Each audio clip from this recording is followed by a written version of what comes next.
Marina Silva. Uma honra tê-la conosco. Muito obrigada por aceitar nosso convite. Bom dia. Bom dia, prazer estar com vocês. Bom, estava aqui lendo alguns dados, né, dessa pesquisa que saiu, deputada há pouco, e que indica a senhora tecnicamente empatada com Simone Tebet na disputa pelo Senado em São Paulo. E tem um ponto a respeito dessa pesquisa que fala que, apesar disso, né, apesar da liderança, a senhora é a mais rejeitada entre os candidatos. Eles foram perguntados em quem não votariam, então 28,6% responderam em razão ao seu nome que não. A gente, claro, não tem aí o restante, né, dessa resposta, essa pesquisa que fez a pergunta sobre em quem não votariam e tem essa resposta, mas quero aproveitar para começar a nossa conversa perguntando à senhora como a senhora pretende diminuir a rejeição, porque tem ali já uma liderança, uma sinalização positiva, mas do ponto de vista da rejeição tem essa ponderação aqui, então já quero começar por aí. Então, eu gosto muito de olhar para as coisas também pelo ponto de vista da aceitação. Do ponto de vista da aceitação, majoritariamente, nesse momento, a fotografia diz que eu e Simone Tebet estamos liderando as pesquisas. Obviamente que quando se foi candidata à presidência da República por 3 vezes, tem uma vida pública de mais de 40 anos, já existem aqueles que conhecem o seu trabalho e é óbvio que existem aqueles que rejeitam o trabalho que é feito, principalmente quando se trata de um trabalho que bate de frente com a criminalidade ambiental e busca um modelo de desenvolvimento que é voltado para proteger os recursos naturais, gerar emprego, gerar renda, melhorar a vida das pessoas, mas, ao mesmo tempo, não permitir que as nossas cidades fiquem o tempo todo, ora sendo alagadas, com a vida das pessoas sendo desmoronadas, soterradas e muitas vezes assoladas por onda de calor que levam a vida das pessoas. E o que se pretende fazer é sempre o debate, conversar com as pessoas. Hoje tem uma pedagogia muito difícil, que é a pedagogia do luto, a pedagogia da dor, daqueles que perdem suas vidas, como foi no caso do Rio Grande do Sul, daqueles que não têm expectativa de futuro. Ontem eu tive um debate na USP com vários jovens, promovido pelo Centro Acadêmico de alguns cursos, e a juventude bastante preocupada com o seu futuro. Então, acho que o importante é estar disposto ao diálogo, a conversar com as pessoas, a mostrar que tem um caminho, que tem esperança. E acho que ninguém melhor do que as mulheres para fazer isso. Afinal de contas, nós somos aquelas que nos dispomos à ideia do cuidado não na perspectiva como querem enquadrar as mulheres, que são apenas cuidadoras, mas o cuidado com a vida, o cuidado com o futuro, o cuidado com a construção de um novo ciclo de prosperidade, com democracia, respeito à diversidade e sustentabilidade. Oi, deputada, boa tarde. Bom dia, boa tarde. Eu aqui já estou no outro fuso horário. Bom dia, é um prazer falar com a senhora.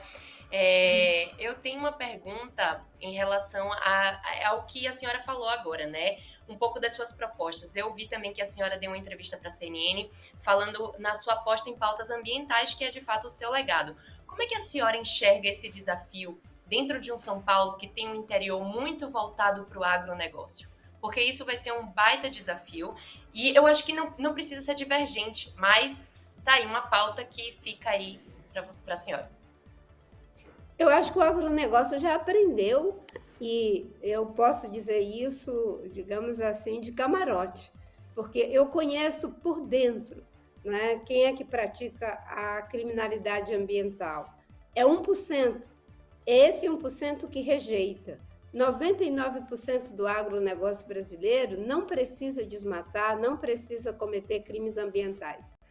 Foi isso que fez com que, graças às políticas feitas no governo do presidente Lula, que eu tive a felicidade de ser ministra por 3 vezes, agora o trabalho continua com o ministro Capobianco, que foi meu secretário executivo durante esses períodos, e eu posso te dizer que o acordo com o Mercosul foi fechado pelo bom desempenho na política ambiental brasileira, e isso é uma agenda econômica. Abrir mais de 500 mercados para o agronegócio brasileiro tem a ver com a qualidade sanitária, tem a ver com a qualidade nutricional, a nossa capacidade de produzir alimentos em quantidade e qualidade, mas, sobretudo, esses mercados foram abertos porque se passou a ter confiança de que era possível produzir, ser uma potência agrícola e, ao mesmo tempo, protegendo as bases naturais do nosso desenvolvimento. Como você disse, né, tem um grande legado que é a questão ambiental, mas eu te digo que é um debate de natureza econômica. Não foi por acaso que na reunião do G7 em 2024, quem foi chamada para ir falar sobre biocombustível foi a ministra do Meio Ambiente, exatamente porque as pessoas queriam ter segurança de que teria alguém que iria dizer que é possível produzir biocombustível sem que isso venha a afetar a nossa proteção do meio ambiente. Outra coisa igualmente importante foi que, na minha gestão, nós ampliamos o recurso para o financiamento na área de transição energética, de restauração para dispor mais de 1 milhão de hectares para a agricultura brasileira, avanço em tecnologia que nos permita aumentar a produção por ganho de produtividade. Nós saímos de algo em torno de 400 milhões e temos hoje uma construção feita por mim, o ministro Fernando Haddad, de 350 bilhões de reais para a agenda de desenvolvimento sustentável, olhando para a agricultura, investimento tecnológico, infraestrutura verde, toda a parte de bioeconomia, toda a parte de bioinsumos, aumentamos recursos para o Plano Safra, inclusive dando um desconto em termos de juros para aqueles que têm boas práticas. O agronegócio brasileiro, que não é esse 1% que é contra desenvolver e, ao mesmo tempo, produzir com sustentabilidade, conhece o que é importante e estratégico para o Brasil. Ministra, a senhora mencionou, então, o atual ministro, né, João Paulo Capobianco, ministro de Estado do Meio Ambiente e Mudança no Clima do Brasil, e ele recentemente, né, deu uma declaração a respeito do Super El Niño, né, que pode trazer aqueles eventos climáticos extremos, né, o que é a avaliação dos ambientalistas, também climatologistas, quando a gente conversa, tem esse temor com relação a esses possíveis efeitos, e ele disse que o Brasil, né, que o governo federal está preparado para esses possíveis efeitos. No entanto, nesse mês ainda, a Folha de São Paulo publicou uma reportagem, dados ali levantados pela Folha a partir de uma plataforma que chama Adapta Brasil, mostrou que 2 em cada 3 cidades do país têm baixa ou baixíssima capacidade de se adaptar a eventos extremos provocados pelo excesso de chuvas. Claro que a gente entende que, no caso, o ministro falou da esfera federal, né, e aqui a gente está olhando para a esfera municipal e é diferente, mas quero também ouvir a senhora a respeito disso. Com a experiência que a senhora tem nessa questão toda climática, por que há essa divergência, né? Então, do governo dizer que está preparado, mas quando a gente olha ali para o micro, que não é nem micro, claro, né? Mas quando a gente olha ali para as cidades, para os municípios, de fato, há essa defasagem de enfrentamento. E eu posso te dizer que um dos estados menos preparados é o estado de São Paulo, que, contraditoriamente, sendo o estado mais rico, com mais base tecnológica, infelizmente é um dos que está menos preparado, porque nós já vivemos uma crise hídrica em 2014, infelizmente o estado não se preparou, foi um estado que voltou-se apenas para privatizações e hoje nós temos um grave problema que leva a racionamento em vários municípios.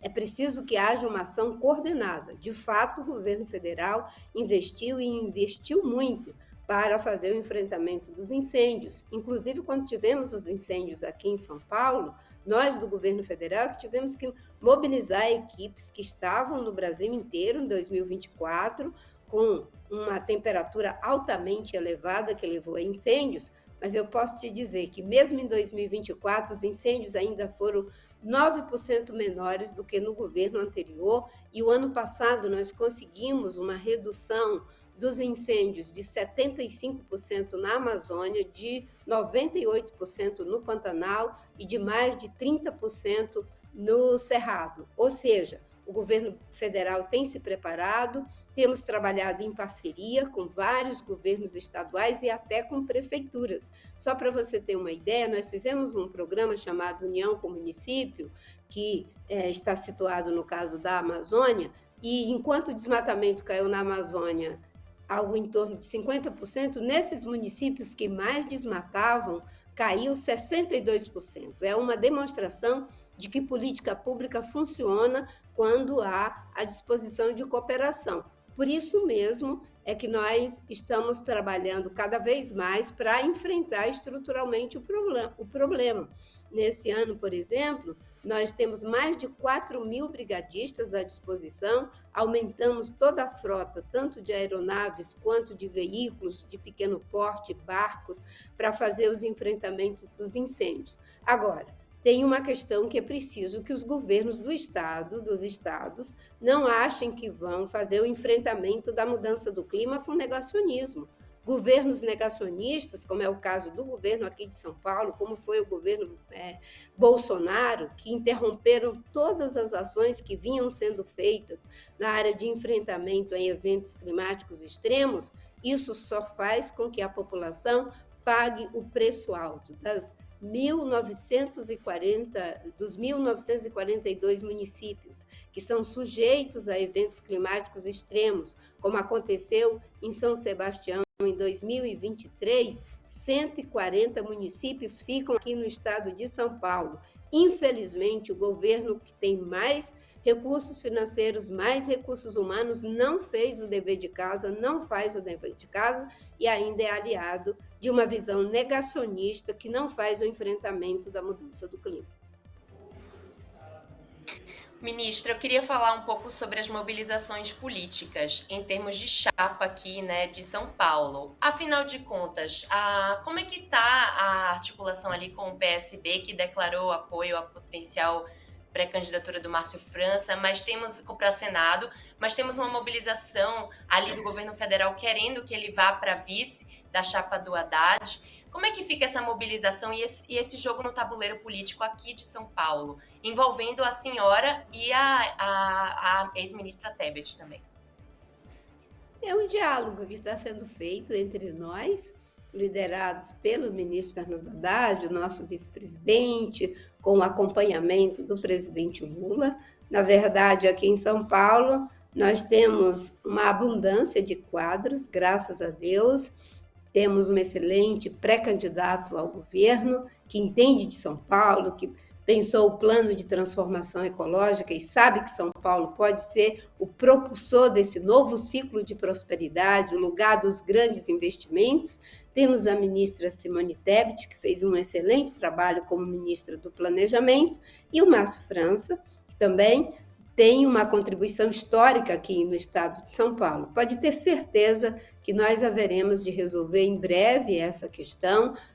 O nome dele para vice, obviamente, que pela experiência que ele teve como vice-governador, tendo assumido a função de governador durante um período altamente significativo, é importante. E tudo isso está sendo considerado com tranquilidade. Agora, o bom no estado de São Paulo é verificar digamos assim, a capacidade, a abertura do povo paulista. Aqui em São Paulo, nós temos o maior índice de feminicídio, que é algo terrível contra a vida das mulheres. E veja, 2 mulheres liderando a pesquisa, 2 mulheres com uma simbologia muito forte nesse momento de polarização, em que as pessoas querem mais o embate do que o debate, querem mais agredir e mentir do que dizer as verdades que precisam ser ditas.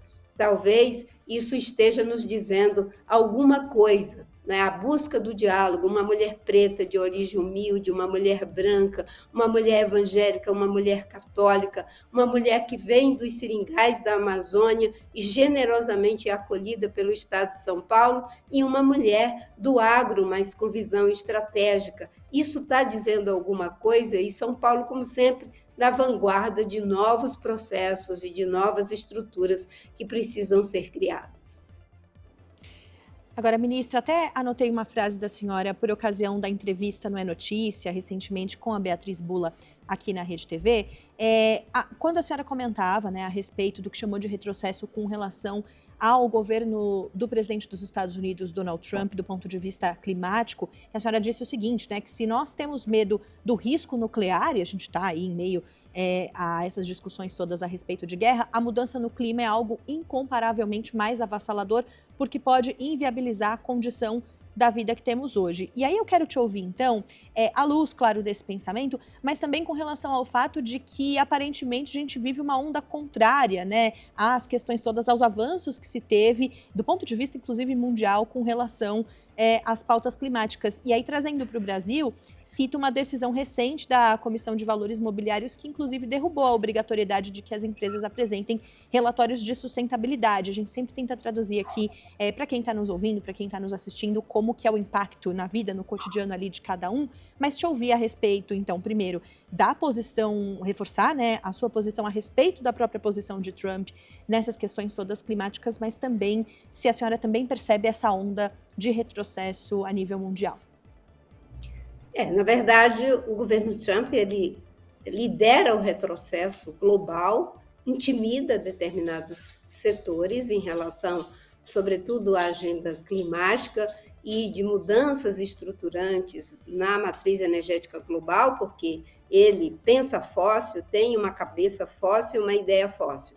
Então, nesse sentido, temos sim um retrocesso que ele tenta imprimir numa agenda que é fundamental para proteger a vida, para proteger os negócios, para que a gente não leve o mundo a um colapso, que vai desde segurança alimentar até mesmo de desestruturação econômica, porque você sabe que em situação de escassez você tem inflação, no momento de inflação descontrolada você tem até mesmo, além do problema da migração, você vai ter aí problemas sociais graves. Essas guerras que estão postas hoje, elas se constituem em grandes ameaças, inclusive há situações que a gente pensava que já estavam inteiramente estabilizadas, ou seja, retrocesso em todas as direções. E o que a gente precisa é avançar. Apesar desses retrocessos, o Brasil tem liderado pelo exemplo. Você veja, nós tivemos no primeiro trimestre um aumento, né, do nosso crescimento de algo em torno de 1%, um aumento do PIB, e nesse aumento, quem mais cresceu foi o agronegócio brasileiro, numa demonstração de que não precisa destruir para poder produzir. E o Brasil tem sido o país que fez o grande debate em relação à questão de podermos fazer financiamento climático, apresentando um fundo global para o financiamento climático, que já conta com mais de 6 bilhões de dólares e queremos chegar a 25 bilhões de dólares para esse investimento climático. Nós somos o país que foi capaz de fazer a COP30 e conseguir avanços, inclusive na agenda de financiamento, na agenda de implementação. Pautamos a questão do mapa do caminho. O mapa do caminho não é só acabar com o combustível fóssil, é, sobretudo, uma estratégia de longo prazo, de planejamento, de busca de diversificação econômica, de rotas tecnológicas que nos permitam não ficar reféns de situação como essa que estamos vivendo agora entre a guerra dos Estados Unidos com o Irã. Ou seja, né, países em desenvolvimento como o Brasil, como a Nigéria, como o Suriname, a Guiana, a Venezuela e tantos outros, a Colômbia principalmente, já que a Venezuela agora é um protetorado dos Estados Unidos, que está olhando apenas para o petróleo, a gente precisa ter o nosso mapa do caminho, olhando para a produção, olhando para o consumo, olhando para a diversificação econômica, atrair investimentos verdes. Acho que o país que fez isso de forma mais estratégica foi a China. A China é hoje a maior provedora de tecnologia para a transição ecológica do planeta. Eles investiram muito em pá eólica, em célula fotovoltaica, em bateria, carro elétrico. Ou seja, a China saiu do Acordo de Paris não praguejando contra ele, mas silenciosamente fazendo o dever de casa. O Brasil, que tem maiores vantagens comparativas, precisa de visão estratégica para fazer jus a essas vantagens, e o ministro Fernando Haddad, junto comigo e mais vários ministérios, coordenados também pela Casa Civil, apresentamos o Plano de Transformação Ecológica baseado em 6 eixos estratégicos: finanças para o desenvolvimento sustentável, infraestrutura resiliente, toda a parte de adensamento tecnológico, bioeconomia, economia circular e toda uma parte de transição energética. E já até contamos com algo em torno de 350 bilhões quando somamos o Fundo Amazônia, o Ecoinvest, o Fundo Floresta Tropical para Sempre e a plataforma País, que faz uma integração entre a necessidade de países investirem nesse mundo da economia sustentável e o Brasil como sendo o espaço para esses investimentos.